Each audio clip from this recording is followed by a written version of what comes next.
नमस्कार, देश प्रदेश में आप सभी का स्वागत है। आपके साथ मैं हूं पूजा पांडे। चलिए इसकी शुरुआत करते हैं। बुलेटिन में अगले आधे घंटे में हम आपको दिखाएंगे देश प्रदेश की वो तमाम बड़ी और जरूरी खबरें जो आज दिन भर सुर्खियों में रही हैं।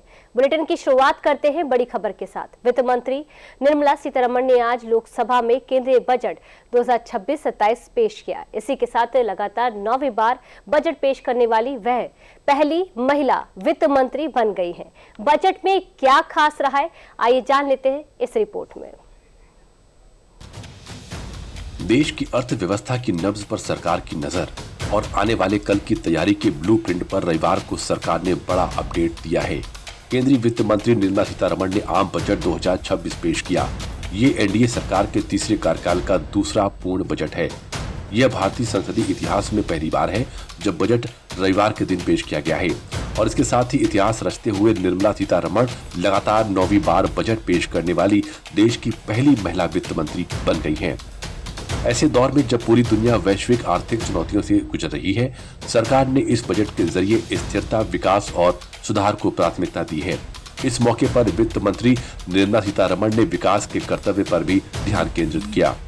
Keeping Atmanirbharta as a lodestar, we have built domestic manufacturing capacity, energy security, and reduced critical import dependencies. Simultaneously, we have ensured that citizens benefit from every action of the government. वित्त वर्ष 2026-27 के लिए पेश इस budget में सरकार ने साफ कर दिया है कि फोकस राहत से ज्यादा सुधार और भविष्य की तैयारी पर है। तो चलिए अब नजर डालते हैं बजट 2026 में सबसे बड़ी घोषणाओं पर। इनकम टैक्स के स्लैब में कोई बदलाव नहीं, स्टैंडर्ड डिडक्शन को लेकर कोई ऐलान नहीं, टैक्स चोरी पर सजा की जगह जुर्माना, कैंसर की 17 दवाएं सस्ती होगी, 7 दुर्लभ बीमारियों की दवाएं सस्ती होंगी, चमड़े के सामान सस्ते होंगे, विदेश से निजी इस्तेमाल के सामान मंगाने पर ड्यूटी घटी, नारियल किसान और मछुआरों को लेकर बड़ा ऐलान, विदेशियों के लिए देश में बिजनेस करना आसान किया गया, सरकार का पूंजीगत व्यय 12 लाख करोड़ होगा, इकोनॉमी में तेजी आएगी। लेकिन बजट सिर्फ घोषणाओं तक सीमित नहीं है। सरकार ने टैक्स सिस्टम को सरल और विवाद मुक्त बनाने की दिशा में भी बड़े बदलावों के संकेत दिए हैं। तो चलिए अब नजर डालते हैं इनकम टैक्स से जुड़ी उन अहम बातों पर जो सीधे करदाताओं को राहत देने की तैयारी में है। ITR 1 और 2 में 31 जुलाई तक रिटर्न संभव। 1 अप्रैल 2026 से नया आयकर एक्ट लागू। दंड की जगह टैक्स देकर छूट सकते हैं। मुकदमेबाजी को कम करने के लिए नया नियम। लागू दर के अलावा 10% अतिरिक्त टैक्स के साथ छूट। गलत रिपोर्टिंग पर छूट देने का प्रस्ताव। टेक्निकल खामियों के लिए जुर्माना बदलने का प्रस्ताव। छोटे टैक्स अपराधों पर सिर्फ जुर्माना लगेगा। 1 अक्टूबर 2024 से दंड मुक्त का प्रावधान। 20 लाख से कम विदेशी संपत्ति नहीं बताने पर जुर्माना नहीं। बजट 2026 में सरकार का फोकस विकास को हर क्षेत्र तक पहुंचाने पर रहा। पर्यटन के लिए पूर्वोत्तर में नए destination, national hospitality institute, university township और हर जिले में गर्ल्स हॉस्टल का प्लान। किसानों की आय बढ़ाने, खेलो इंडिया को मजबूती देने और टूरिज्म को डिजिटल प्लेटफॉर्म से जोड़ने की तैयारी। साथ ही ओवरसीज टूर पैकेज पर TCS घटाकर विदेश यात्रा को भी किफायती बनाने का रोड मैप भी सामने रखा गया है। केंद्रीय बजट 2026 में उत्तर प्रदेश को इंफ्रास्ट्रक्चर, शिक्षा, स्वास्थ्य और रोजगार की बड़ी सौगात मिली है। AICT, high speed rail, metro, trauma centre और महिला सशक्तिकरण योजनाएं यूपी को विकास की नई रफ्तार देंगी। देखिए रिपोर्ट। बजट में उत्तर प्रदेश को विकास की नई दिशा देने की कोशिश साफ दिखाई थी। इंफ्रास्ट्रक्चर, महिला सशक्तिकरण, स्वास्थ्य, तकनीकी और कौशल विकास से जुड़ी कई घोषणाएं की गयी। खासतौर पर पूर्वांचल और वाराणसी के लिए कई बड़ी परियोजनाओं का ऐलान किया गया। आइए जानते हैं इस साल के बजट में उत्तर प्रदेश को क्या नई सौगात दी गई। केंद्रीय बजट में यूपी के इंफ्रास्ट्रक्चर और स्किल डेवलपमेंट पर विशेष जोर दिया गया है। जेवर एयरपोर्ट के पास देश का पहला सेमीकंडक्टर डिजाइन पार्क बनेगा। लखनऊ में AICT और वाराणसी में लॉजिस्टिक हब विकसित होगा। हर जिले में इमरजेंसी ट्रॉमा सेंटर खुलेंगे। महात्मा गांधी ग्राम स्वराज पहल के जरिए खादी और हैंडलूम को ग्लोबल ब्रांड बनाया जाएगा। पश्चिमी उत्तर प्रदेश में नया एम्स खुलेगा और बुंदेलखंड के युवाओं के लिए IIT की स्थापना की जाएगी। वाराणसी सिलीगुड़ी रेल कॉरिडोर और दिल्ली के वाराणसी के बीच हाई स्पीड रेल कॉरिडोर का ऐलान किया गया। मेट्रो प्रोजेक्ट्स लखनऊ, कानपुर, आगरा के लिए 32,075 करोड़ रुपए आवंटित किए गए हैं। हापुड़, सहारनपुर में एग्री एक्सपोर्ट जोन और गंगा एक्सप्रेसवे विस्तार के लिए 22,500 करोड़ का प्रावधान किया गया है। उत्तर प्रदेश के सभी 75 जिलों के मुख्य अस्पतालों में बेड और सुविधाओं में 50% का इजाफा होगा। राष्ट्रीय जलमार्गों के विस्तार के तहत यूपी की 5 प्रमुख नदियों पर जलमार्ग का काम तेज होगा। 5 लाख से ज्यादा आबादी वाले शहरों के इंफ्रास्ट्रक्चर को 12.2 लाख करोड़ से डेवलप किया जाएगा। इस कैटेगरी में लखनऊ, अयोध्या, गोरखपुर समेत 25 शहर आएंगे। रोजगार पर फुल फोकस किया गया। उसके साथ साथ आर्टिफिशियल इंटेलिजेंस का एक हब बनाया जाएगा। सेमीकंडक्टर 2.0 चालू किया जाएगा। और उसके अलावा जो गांधी जी के ग्राम स्वराज की कल्पना थी कि हर चीज गांव में हो, तो गांव स्वराज की भी इस बार शुरुआत की जा रही है। साथ ही साथ महिलाओं के लिए भी एक तरफ तो रोजगार तो है ही, लेकिन साथ ही एक हॉस्टल, हर जिले में हॉस्टल बनाने की बात कही गई। जहां तक स्वास्थ्य के सवाल है, तो शुगर हो चाहे कैंसर हो, बड़े बड़े ऐसे 7 गंभीर बीमारियों की जो इलाज में दवाई आती है, उसकी दवाई को सस्ता किया गया। इसके अलावा उत्तर प्रदेश में दिव्यांगजनों के लिए दिव्यांग सहारा योजना शुरू की जाएगी, जिसके तहत उन्हें समय पर सहायता उपलब्ध कराई जाएगी। यह बजट उत्तर प्रदेश को देश के ग्रोथ इंजन के रूप में स्थापित करने की एक और निर्णायक कदम माना जा रहा है। शिक्षा, स्वास्थ्य, तकनीकी और महिलाओं के सशक्तिकरण पर किया गया फोकस यूपी को आर्थिक और सामाजिक रूप से मजबूत बनाएगा। प्रधानमंत्री मोदी ने केंद्रीय बजट 2026 को देश हित में बताया। पीएम ने कहा कि ये बजट युवाओं, किसानों, महिलाओं और एमएसएमई को सशक्त कर 2047 के विकसित भारत की मजबूत नींव रखेगा। देख लेते रिपोर्ट।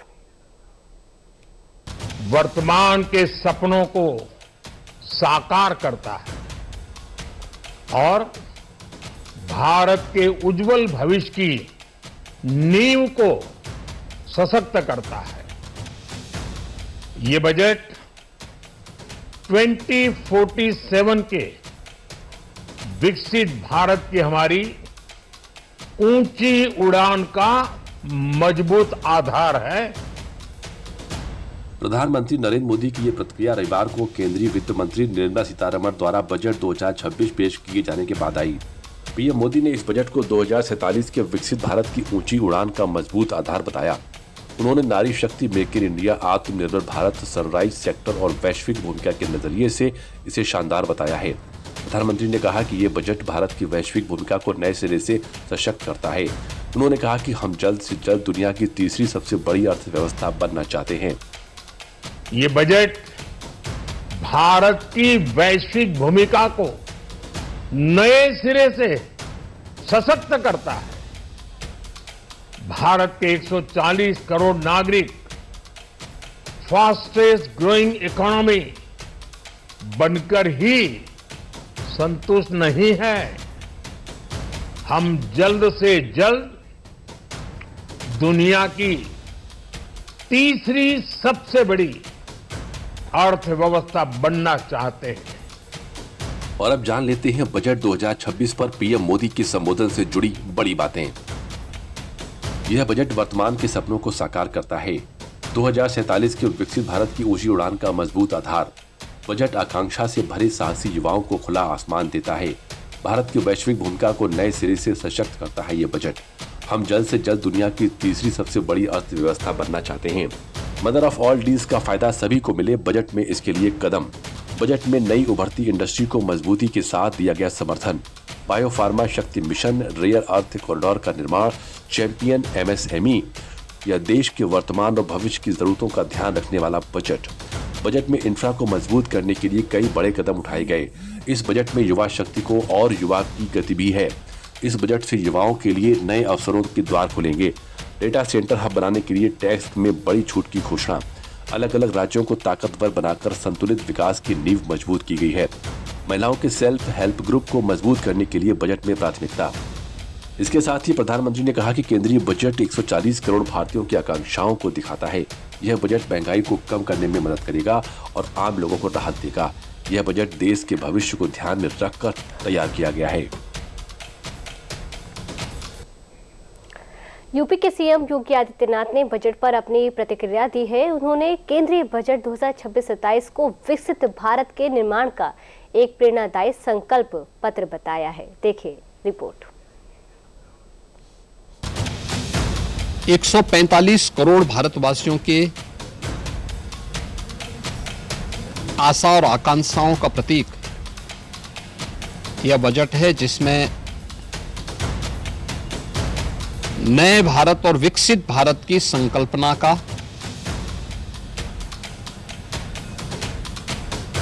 दृष्टि स्पष्ट दिखाई देती है। मुख्यमंत्री योगी आदित्यनाथ ने आम बजट 2026-27 की सराहना की। सीएम योगी ने रविवार को केंद्रीय बजट पेश होने के बाद इस दूरदर्शी और लोक कल्याणकारी बजट के लिए प्रधानमंत्री का हार्दिक आभार और वित्त मंत्री निर्मला सीतारमण को धन्यवाद दिया। उन्होंने कहा कि आशा और आकांक्षाओं के प्रतीक इस बजट में नए भारत और विकसित भारत की संकल्पना की दृष्टि स्पष्ट दिखाई देती है।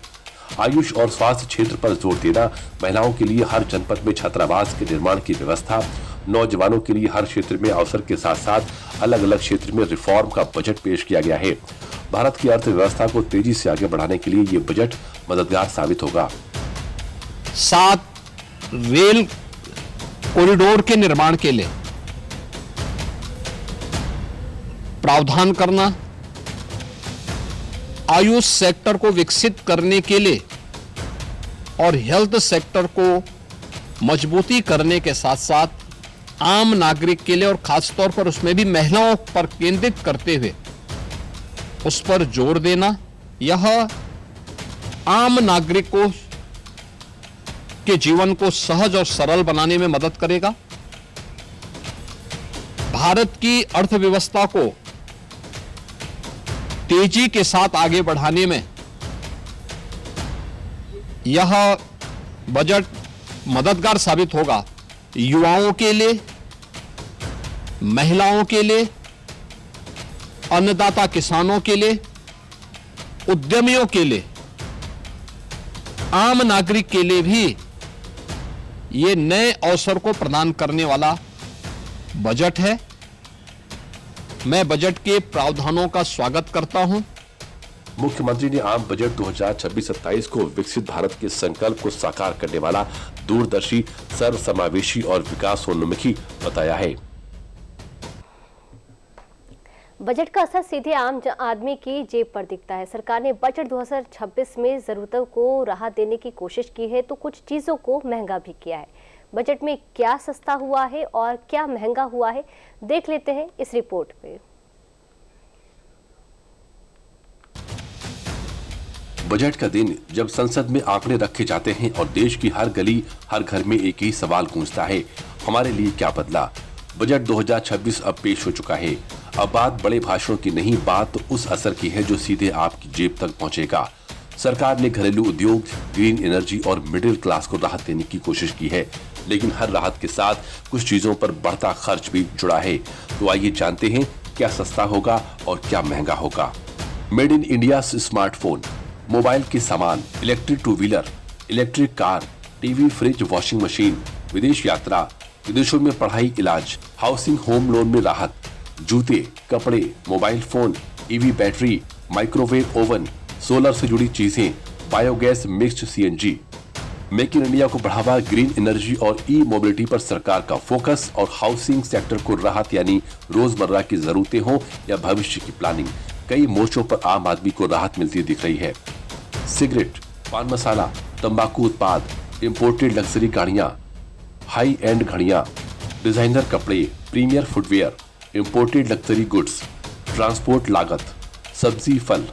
प्रधानमंत्री मोदी जी के मार्गदर्शन में तैयार एवं वित्त मंत्री निर्मला सीतारमण जी द्वारा प्रस्तुत इस शानदार बजट के लिए उन्हें हार्दिक बधाई देता हूं और मैं मानता हूं कि यह जन भावनाओं और जन अपेक्षाओं पर खरा उतरने वाला यह बजट है। साथ ही यह बजट प्रधानमंत्री जी के आत्मनिर्भर भारत और विकसित भारत 2047 के संकल्प को सशक्त आधार देता है, जिसमें समाज के सभी वर्गों के उत्थान के लिए समुचित प्रावधान किए गए। मैं इस बजट के लिए, जो कि युवा शक्ति से प्रेरित है, जो कि विकसित भारत की एक मजबूत नींव बनाता है, जो कि समाज के हर वर्ग के लिए और देश के हर क्षेत्र के लिए विकास का एक नया माध्यम बना है, इसके लिए मैं माननीय प्रधानमंत्री जी, माननीय वित्त मंत्री जी का अभिनंदन करता हूँ। वहीं दूसरी ओर लग्जरी और नशे से जुड़े उत्पादों पर सरकार की सख्ती नजर आई। इंपोर्ट महंगा होगा और ट्रांसपोर्ट लागत बढ़ने से महंगाई की मार में भी कुछ हद तक महसूस हो सकती है। कुल मिलाकर बजट 2026 जरूरतों को राहत और शौक पर ब्रेक लगाने की कोशिश है। अब देखना ये होगा कि ये फैसले जमीनी स्तर पर आम आदमी को कितनी राहत देते हैं। केंद्रीय बजट 2026 में किसान कल्याण को प्राथमिकता दी गई है। कृषि, मत्स्य पालन और ग्रामीण विकास के लिए बड़े प्रावधानों के साथ सरकार ने किसानों की आमदनी बढ़ाने, तकनीक से जोड़ने और गांव की अर्थव्यवस्था को मजबूत करने का स्पष्ट संदेश दिया है। देखिए रिपोर्ट। बजट में अन्नदाताओं का भी विशेष ध्यान रखा गया है। किसान कल्याण को सर्वोच्च प्राथमिकता देते हुए सरकार ने किसानों की आमदनी बढ़ाने के साथ साथ ग्रामीण अर्थव्यवस्था को मजबूत करने के लिए कई सारी योजनाओं और कार्यक्रम को प्रस्तावित किया है। आइए जान लेते हैं बजट में सरकार ने किसानों के लिए क्या क्या घोषणाएं की हैं। बजट में कृषि तथा इससे जुड़े क्षेत्र के लिए 1,62,671 करोड़ रुपए का प्रावधान किया गया है। मत्स्य पालन को बढ़ावा देने के लिए 500 जलाशयों और अमृत सरोवरों के एकीकृत विकास की पहल की गई है। वहीं पशुपालन क्षेत्र में उद्यमशीलता विकास से रोजगार के अवसर प्रदान करने पर भी ध्यान। कोकोनट प्रोत्साहन योजना उत्पादन को बढ़ाएगी और 1 करोड़ किसानों समेत 3 करोड़ लोगों को सहायता प्रदान करेगी। बजट में भारतीय काजू और भारतीय कोको को 2030 तक प्रीमियम ग्लोबल ब्रांड बनाने का लक्ष्य रखा गया है। साथ ही बजट में किसानों की मदद के लिए AI टूल के विकास पर भी जोर दिया गया है।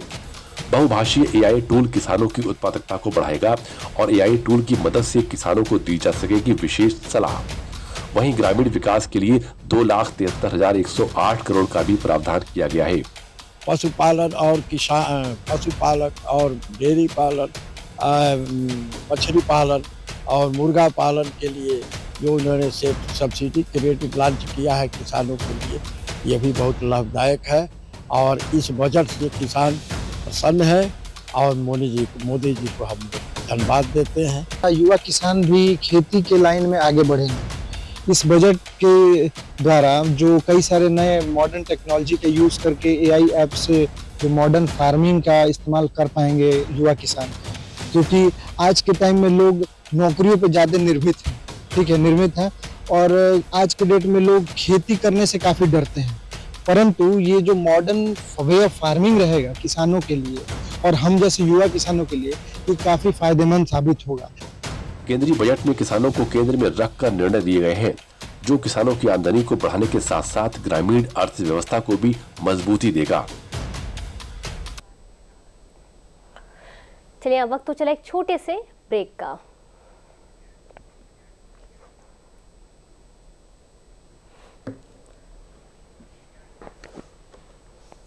दादा कौन सा प्लांट है? टैंजरीन, बहुत मीठा होता है, तोड़ना नहीं है।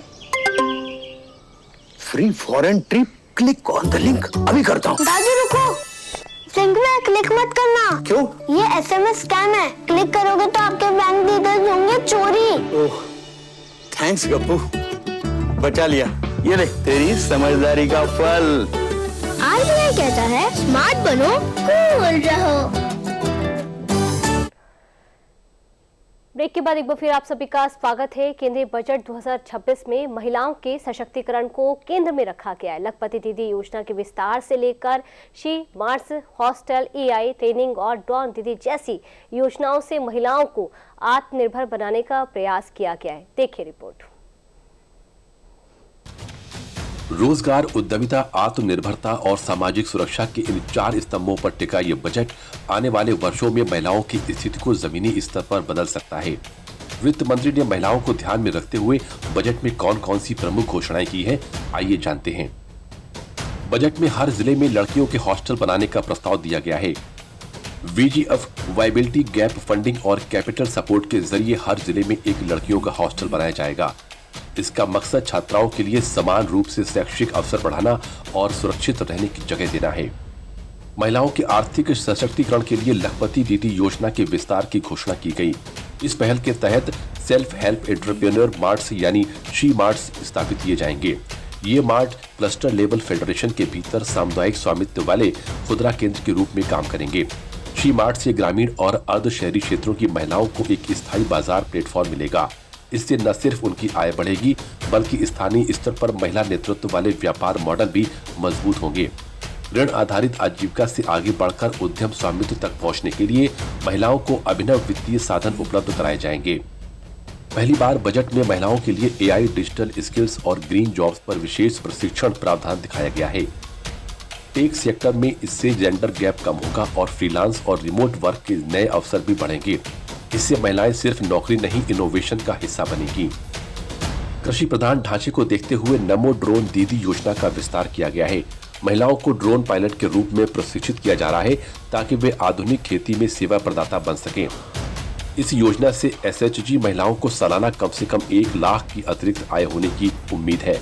ओवरऑल बजट की बात करूं तो बहुत ही शानदार बजट रहा है आज, और महिलाओं के लिए कहूं, नौजवानों के लिए कहूं, आम लोगों के लिए अगर कहा जाए तो उनके आम लोगों के लिए बजट है ये। और महिलाओं की जो अभी अब मार्केट की बात कर रहे थे, तो मैं बिल्कुल बताना चाहूंगी कि एक समूह की व्यवस्था है जो सरकारी, तो वहाँ भी क्या होता है कि मैं कहती हूँ कि हर महिला को समूह से जोड़ना चाहिए। जुड़ी भी बहुत है क्योंकि उनको रोजगार करने में और आत्मनिर्भर बनने में बहुत होती है। लेकिन अभी तक क्या था कि उनको मार्केट नहीं मिल पाता था, अच्छी चीज़ों के बावजूद भी उनको मार्केट नहीं मिल पाता था। लेकिन आज के बजट में मैंने देखा कि जो छोटे छोटे उद्योग धंधे हैं उनको मार्केट देने का सरकार काम करेगी। एक लखपति दीदी की बात की गई थी, उसको बढ़ावा दिया जाएगा। साथ ही साथ शी स्मार्ट की योजना लाई जाएगी। योजना क्या आती है ये फाइन प्रिंट्स देखे जाएंगे। एक और अनाउंसमेंट किया गया है कि हर डिस्ट्रिक्ट में एक गर्ल्स हॉस्टल बनेगा, जो एक बहुत अच्छा स्टेप रहेगा, जिससे लड़कियों को आगे पढ़ने में एक मदद मिलेगी कि उनको डिपेंडेंसी या एक डर जो होता है कि हम लड़की को भेजें बाहर तो कहाँ रहेगी, कैसे रहेगी, ये एक बहुत ही वेलकम स्टेप है। यह बजट महिलाओं को खर्च की इकाई नहीं बल्कि आर्थिक ग्रोथ की ड्राइविंग फोर्स मानता है। अगर योजनाओं को सही तरीके से लागू किया गया तो आने वाले दशक महिलाओं के लिए न सिर्फ सशक्तिकरण का बल्कि नेतृत्व का भी दशक बन सकता है। केंद्रीय बजट 2026-27 में युवाओं और कंटेंट क्रिएटर्स के लिए बड़ी सौगात दी गई है, जहां एआई, टेक्नोलॉजी, गेमिंग और एनिमेशन पर फोकस के साथ सरकार ने रोजगार, स्किल और नवाचार को नई दिशा देने का प्रयास किया है। देखिए रिपोर्ट। विकसित भारत की परिकल्पना केवल मजबूत अर्थव्यवस्था तक सीमित नहीं है, बल्कि ये ज्ञान, नवाचार और रचनात्मकता के सशक्त समाज की तस्वीर पेश करती है। इसी सोच को आगे बढ़ाते हुए केंद्रीय वित्त मंत्री निर्मला सीतारमण ने रविवार को अपना 9वां बजट संसद के पटल पर रखा तो पूरे देश की निगाहें उसी बजट पर टिकी रहीं कि ये बजट में क्या खास है। लिहाजा टेक्नोलॉजी के बेहतर इस्तेमाल और एआई की भूमिका का इस बजट में विशेष ख्याल रखा गया है। इस बजट में युवाओं, कंटेंट क्रिएटर्स और सोशल मीडिया इन्फ्लुएंसर्स के लिए क्या कुछ खास रहा, उस पर भी नजर डाल लेते हैं। देश के 15,000 स्कूलों और 500 कॉलेजों में गेमिंग और एनिमेशन सिखाने के लिए खास लैब बनाई जाएगी। गेमिंग सेक्टर में 10 लाख से ज्यादा प्रोफेशनल्स को हायर किया जाएगा। एक नया कंटेंट क्रिएटर लैब का सेटअप किया जाएगा, जिसके जरिए लोगों को कंटेंट क्रिएशन सिखाया जाएगा। गेमिंग स्टार्टअप्स और छोटी कंपनियों की मदद के लिए 10,000 करोड़ का फंड बनाया गया है। स्पोर्ट्स गुड्स और अन्य 7 क्षेत्रों में सामान बनाने को बढ़ावा दिया जाएगा, जिससे क्रिएटर्स के लिए जरूरी उपकरण सस्ते और आसानी से मिल सकेंगे। इससे YouTube और Instagram जैसे सोशल मीडिया प्लेटफॉर्म्स के लिए वीडियो बनाने वाले युवाओं को फायदा मिलेगा। युवाओं के लिए बड़ी खबर देते हुए वित्त मंत्री ने IITs और IISc में 10,000 नई टेक फेलोशिप शुरू करने का ऐलान किया, ताकि AI और डीप टेक में रिसर्च बढ़ सके। गवर्नमेंट ये स्कीम लाई है तो अच्छी है, और अगर कॉलेज में हमारे लैब खोले जाएंगे तो उसमें हम बच्चे भी सीखेंगे, और सीखेंगे तो इसमें हमारा ही फायदा होगा। तो गवर्नमेंट, मेरे अकॉर्डिंग तो जो गवर्नमेंट की स्कीम है वो बढ़िया है। कंटेंट क्रिएशन के मामले में आप आगे बढ़ेंगे? हाँ, कंटेंट क्रिएशन तो आज के यूथ का फैशन चल चुका है, ये ट्रेंड सा चल चुका है कि हर एक दूसरा बंदा कंटेंट क्रिएशन करना चाहता है। तो अगर ये मौका मिल रहा है हमें तो हम ज़रूर इसको एक्वायर करना चाहेंगे।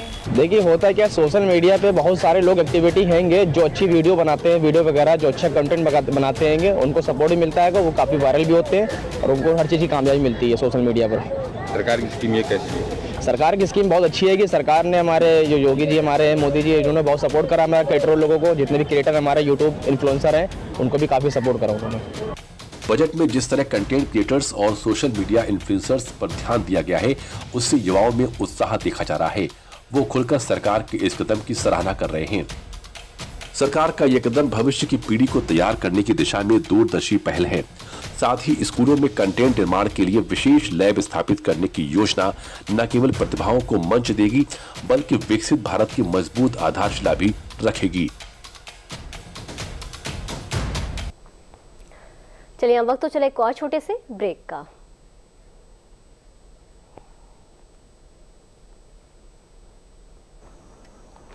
पापा फीस ज्यादा है। बेटा याद है बोनस के कुछ पैसे हमने दूसरे खाते में रखे थे? 2 साल से खाते में कोई लेन देन नहीं हुआ है, शायद इनऑपरेटिव हो गया होगा। तो अब बैंक जाके या वीडियो केवाईसी से केवाईसी अपडेट कराओ, खाता होगा एक्टिव एकदम फ्री। चलो कहाँ? एडमिशन कराने, खाता हुआ एक्टिव। आरबीआई कहता है जानकार बनिए, सतर्क रहिए। ब्रेक के बाद एक बार फिर आप सभी का स्वागत है। प्रधानमंत्री मोदी ने संत गुरु रविदास की 649वीं जयंती पर पंजाब का दौरा किया, जहां डेरा बल्ला में आयोजित कार्यक्रम में उन्होंने संत रविदास जी को नमन किया और साथ ही 2 विमानन परियोजना की सौगात दी। देखिए रिपोर्ट।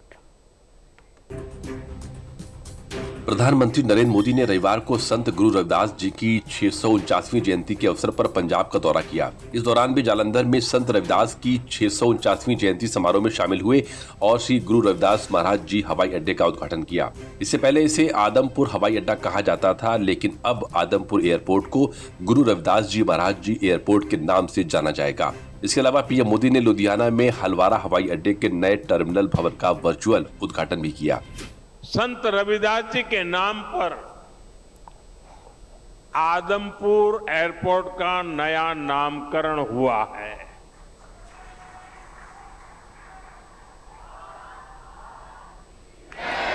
आदमपुर एयरपोर्ट को अब श्री गुरु रविदास जी महाराज जी एयरपोर्ट के नाम से जाना जाएगा। इसके साथ भी एक और भी कार्यक्रम हुआ आज। इसके अलावा हलवारा एयरपोर्ट की नई टर्मिनल बिल्डिंग का उद्घाटन भी किया गया। इस मौके पर पीएम मोदी ने देशवासियों को संत रविदास जयंती और माघ पूर्णिमा की शुभकामनाएं दी। उन्होंने कहा कि मुझे सांसद के रूप में काशी की सेवा करने का सौभाग्य मिला है। संत रविदास जी ने हमें सेवा का जो मार्ग दिखाया है, उससे प्रेरणा और ऊर्जा मिलती है। मेरा रिश्ता श्री गुरु रविदास जी की जन्मभूमि काशी से है। काशी के लोगों ने मुझे आशीर्वाद दिए और सांसद के रूप में काशी की सेवा करने का भी सौभाग्य मिला। मां गंगा की वो धारा है जिसको साक्षी करके गुरु रविदास जी ने कहा था, मन चंगा तो कठौती में गंगा। इसके साथ ही पीएम मोदी ने पेश हुए बजट 2026 में पंजाब को मिले लाभ का जिक्र किया। साथ ही यूरोपीय यूनियन के साथ हुई ट्रेड डील का जिक्र करते हुए कहा कि अब पंजाब में बने कपड़े और सामान यूरोप के बाजारों में बिकेगा। मुख्यमंत्री योगी आदित्यनाथ ने आज संत रविदास की जयंती पर उन्हें नमन किया। इस अवसर पर सीएम ने लखनऊ में उनकी प्रतिमा पर अनावरण भी किया और सीएम योगी ने लोगों से विकसित भारत के निर्माण में सहभागी बनने की अपील भी की। देखिए रिपोर्ट। लोक कल्याण के प्रति प्रत्येक नागरिक को आग्रही बनाता है। उनका स्पष्ट कहना था, मन चंगा तो कठौती में गंगा। यानी अगर आपका मन साफ है तो सब कुछ आपके कर्म पर निर्भर करता है। अच्छा कर्म करेंगे तो अच्छा फल पाएंगे, बुरा कर्म करेंगे तो उस बुरे कर्म से, उस पाप से भी आपको कोई वंचित नहीं कर सकता। मुख्यमंत्री योगी आदित्यनाथ का ये बयान संत शिरोमणि रविदास की जयंती के अवसर पर आया। रविवार को सीएम योगी ने लखनऊ में संत रविदास की जयंती पर उन्हें नमन किया और लोगों से उनके विचारों को आत्मसात कर विकसित भारत के निर्माण में सहभागी बनने का आह्वान किया। देश प्रदेश में आज के लिए इतना ही। नमस्कार।